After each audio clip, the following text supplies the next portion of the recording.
Welcome to PW Music. I'm Dr. Patrick Engler, and today we're going to be talking about reeds.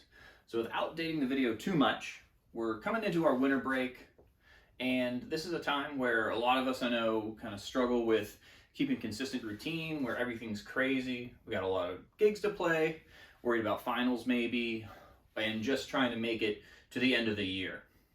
So this is a time that I think is great for kind of resetting some of our habits and maybe starting new ones. And reeds are a great place to start with that because a lot of them are easy to fix, easy to do, and you'll have the greatest success if you can get your reeds figured out, since that's where kind of everything stems from. So let's get into it. So the first step to getting our reeds right is getting rid of the old ones.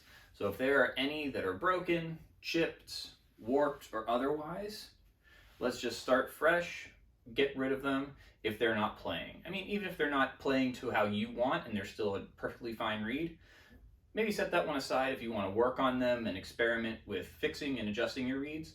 But let's start fresh, get rid of the old that are broken, chipped, or otherwise, and we'll move on from there.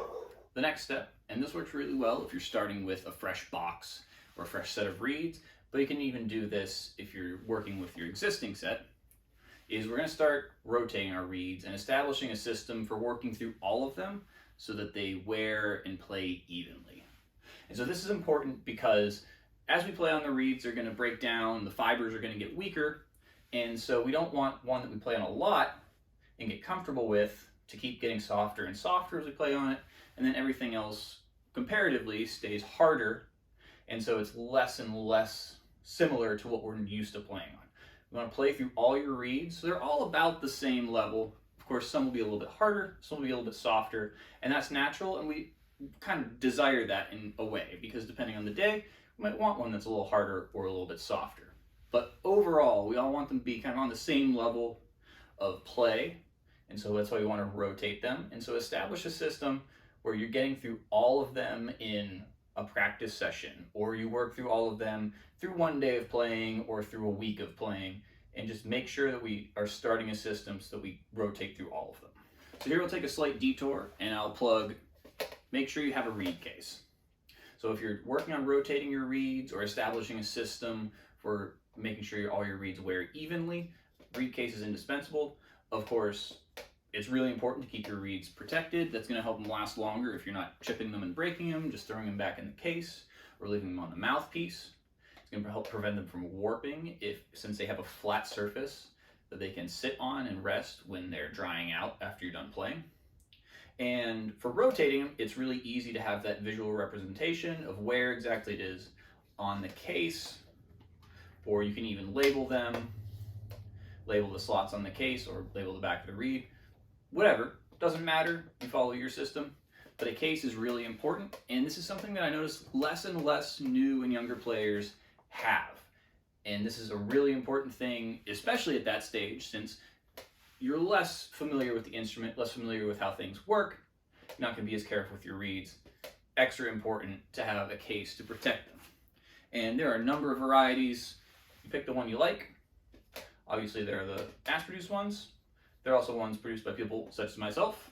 3D print these myself, so I'll give you the shameless plug, and let's move on. So if we're starting fresh with a new set of reeds, in addition to rotating them, it's important to have a plan on how you're going to build up the length of time that you play on each one. So what I do for this is when I'm opening a new box of reeds, getting them going, I'll have one practice session where I aim to get through all of them. And it's not playing until I get through all of them, it's giving each one a specific amount of time. And usually that's about 3 to 5 minutes at most. And I'll do that every day for a week, maybe a little bit longer. And then beyond that, I'll start extending the time.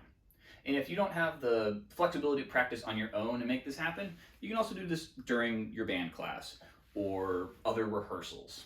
Just make sure that when you can, switch out the reeds at a regular enough interval so that you get through all of them and you're not overplaying them. That's the important thing. We don't want to play them until they start to be dead and not respond. We want to switch them out while they're still fairly lively, and that way we're not overplaying on them and wearing them out faster.